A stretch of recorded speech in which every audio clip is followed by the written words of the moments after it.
পাঁচটা গুন্ডা লেলিয়ে দেবে, জাগলে মানুষ কোথায় যাবে? কোথায় যাবে? কোথায় যাবে? ফাঁকা কেন হাসপাতাল, কোথায় গেল প্রিন্সিপাল?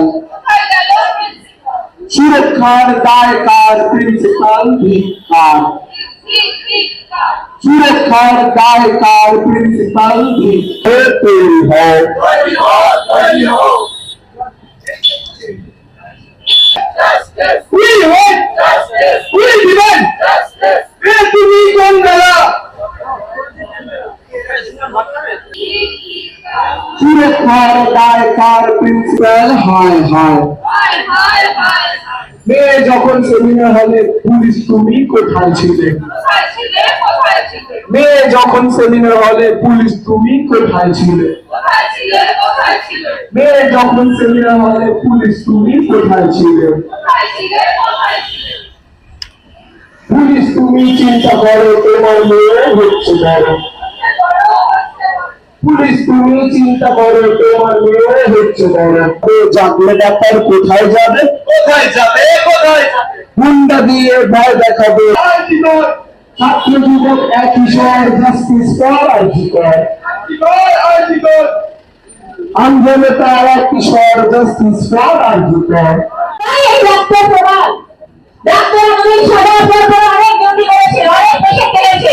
আজ দেখুন আমাদের সাদা পরে কি অবস্থা, রক্ত মাখা হয়ে গেছে।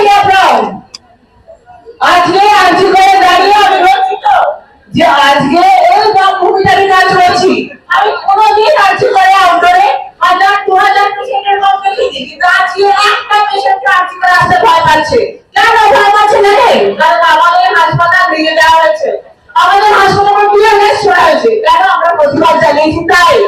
যে বিজ্ঞান সাধারণ মানুষকে আমরা কেন আমাদের এই আন্দোলনে যোগ দিচ্ছেন না? সবাই স্বতঃস্ফূর্তভাবে এগিয়ে আসুন। পুলিশ ভাইরা কেন দাঁড়িয়ে আছে? কি দেখছে? আমাদের বাচ্চা বলে আপনাদের এত ভালো লাগে, তাহলে দেখুন। আর যদি আমাদের একটু বিবেক থাকে, আপনাদের এই মুহূর্তে ছেড়ে আমাদের আন্দোলনে যোগদান করুন।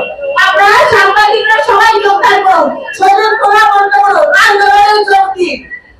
ভারত মাতা জিন্দাবাদ, রেপিস্ট জিন্দাবাদ। ফুল ইনভেস্টিগেশন তো চলছে, কিন্তু ভিজিবলি আমরা অন্তত কোনো প্রোগ্রেস এখনো দেখতে পাচ্ছি না। আমি জানি না কিভাবে বিচার প্রক্রিয়া, কিভাবে তদন্ত প্রক্রিয়া চলে, কিন্তু যখন এখন আপনারা সবাই জানেন যে পোস্টমর্টেম রিপোর্ট এখন পাবলিক হয়ে গেছে, সেই পোস্টমর্টেম রিপোর্ট থেকে এটা অনুমান করা যেতে পারে, এটা খুব স্ট্রংলি অনুমান করা যেতে পারে যে ওই ঘটনা একজন ঘটায়নি।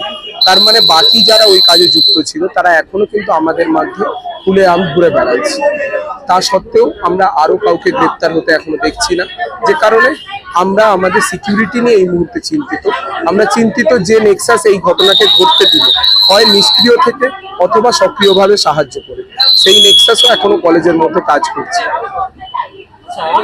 অ্যাজ এ ডক্টর আমি মনে করি যে ওনার বাবা মাকে সেই সুযোগ দেওয়া উচিত ছিল, যে ওরা যদি মনে করেন তাহলে আরেকবার যদি ওনারা দেখুন, এই অধিকার তো আমাদের হাতে নেই যে আমরা দাবি করতে পারি যে ওনার আরেকবার করা হোক, ওনার আরেকবার পোস্টমর্টেম করা হোক, অটোপসি করা হোক। কিন্তু যে হাসপাতালে, যে প্রশাসনের আন্ডারে এই ঘটনা ঘটলো, সেই হাসপাতালে সেই প্রশাসনের আন্ডারে অটোপসি যদি নিরপেক্ষ হয়নি বলেই ওনার বাবা মা মনে করেন, তাহলে তাদেরকে আরেকবার অটোপসি করানোর জন্য আবেদন করার সুযোগ দেওয়া উচিত ছিল, যে কারণে ওনার বডি প্রিজার্ভ করা যেতে পারতো বলে আমরা মনে করি। মানে ডাক্তারি প্রক্রিয়াতে বডিটাকে প্রিজার্ভ করা যেতই, ডাক্তারি প্রক্রিয়ায় বডি প্রিজার্ভ করা যেত।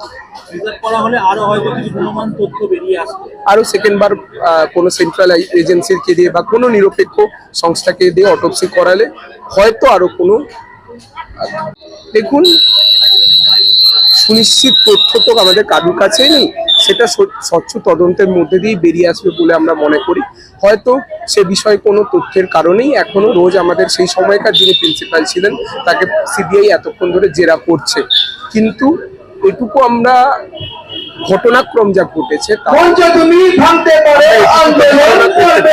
যে প্রথম দিনেই যেখানে ঘটনা ঘটার সঙ্গে সঙ্গে সেই বডি থেকে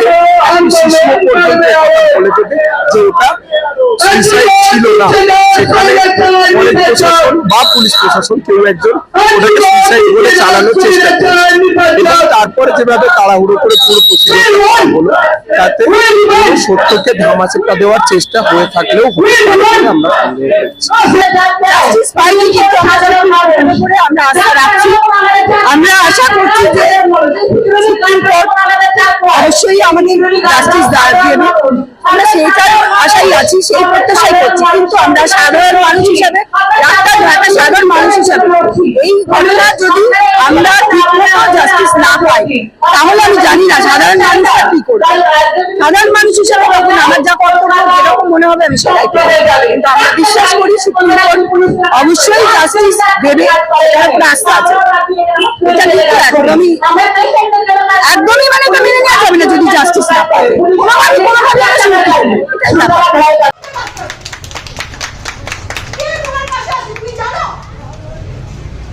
মাথাটাকে না ধরলে তো এরকমই হবে।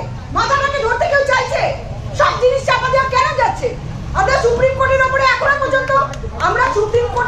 এখনো পর্যন্ত ভরসা রাখি, কিন্তু যদি সেটা নাই বিচার হয় তাহলে কিন্তু সেটার কি পরিণতি হবে আমি জানি না। মানুষ মেনে নেবে না, পুরো বিশ্ব কিন্তু উত্তেজিত। আর তুমি যেটা বলেছো সেটা লজ্জার কিছু নয়, পুরোপুরি তাই। সেটা অন্য কথা দর্শন করা যায়, সেটাকে মুখ বন্ধ করে যদি কোনো জিনিস লোপাট করেও যদি করা যায় সেটাও দর্শন। একদম তুমি ঠিক, আমি জাস্টিফাই, তুমি একদম জাস্টিফাই করেছো।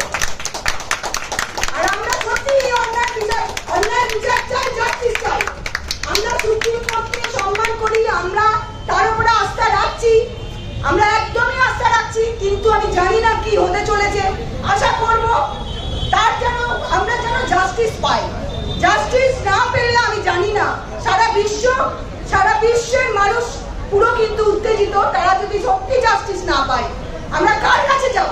তারপরে আমরা কি করব? তখন কি কোনো লয়ার আবার বলে কিছু থাকবে? কিন্তু আমি আমরা এখনো পর্যন্ত সুপ্রিম কোর্টের উপর আমাদের আস্থা আছে। আমরা লয়ার আমরা মানছি। যারা যা কিছু অন্যায় করে লোপাট করার চেষ্টা করছে নিশ্চয়ই তাদের শাস্তি হবে। আর যারা আসল আসামি, যারা খুনি, তাদের দৃষ্টান্তমূলক শাস্তি হবে। আমি কালকে একটা পেশেন্ট আউটডোরে দেখেছি, একটা পেশেন্টকে জিজ্ঞেস করলাম যে আপনি কি চান? বললো ম্যাডাম আপনারা যেভাবে প্রতিবাদ করছেন আমি খবরে শুনে আমরা তো আটকে উঠছি, আপনার তারপরেও আপনারা ডিউটি করছেন সিনিয়র ফ্যাকাল্টিরা। কালকে আমি আউটডোরে ছিলাম, একটা দুটোই পেশেন্ট হয়েছে, কিন্তু তা বলছে যে তাকে শুধু ফাঁসি দিলে হবে না। পেশেন্ট বলছে তাকে ফাঁসি দিলে হবে না, একটা মহিলা সে বলছে তাকে তার চামড়া কেটে নুন ঝাল মাখিয়ে তাকে ধরবে মারতে হবে। যেরকম ভাবে ওই যেভাবে আমাদের ধর্ষণ করে